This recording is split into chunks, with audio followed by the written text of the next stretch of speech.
Good morning everyone, আমি অরিমিতা চলে এসেছি নতুন ভিডিও নিয়ে আপনাদের সাথে। আশা করি আপনারা সবাই ভালো আছেন।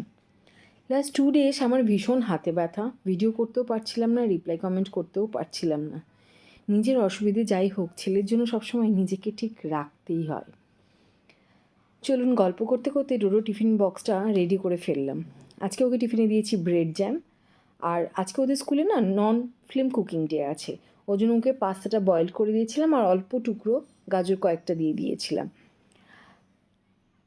টিফিন বক্স তো রেডি, শুধু তো আর পাস্তা নিয়ে গেলে নন ফ্লেম কুকিং ডে ভালো হবে না, ওর জন্য দুটো টিফিন বক্সে আলাদা আলাদা করে সস দিয়ে দেবো ওকে, যাতে ও ওটাকে মিক্সিং করে একটু টেস্টি বানাতে পারে।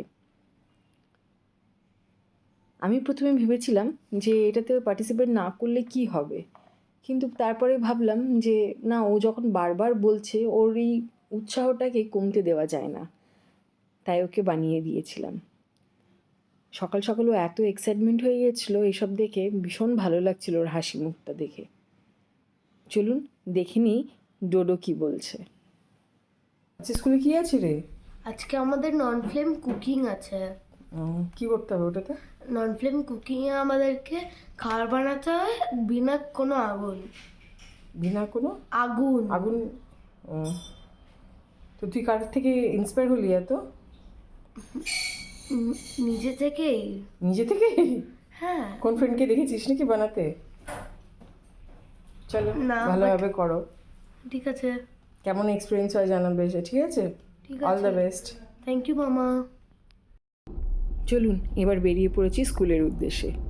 জানেন, ওদের এই ছেলেবেলাটার মধ্য দিয়ে আমি নিজের ছেলেবেলাকে খুঁজে বেড়াই, আমার ভীষণ ভালো লাগে। আমরাও স্কুলে কোনো বন্ধু কিছু করলে সেটাকে দেখে ইন্সপায়ার হয়ে কিছু করার চেষ্টা করতাম।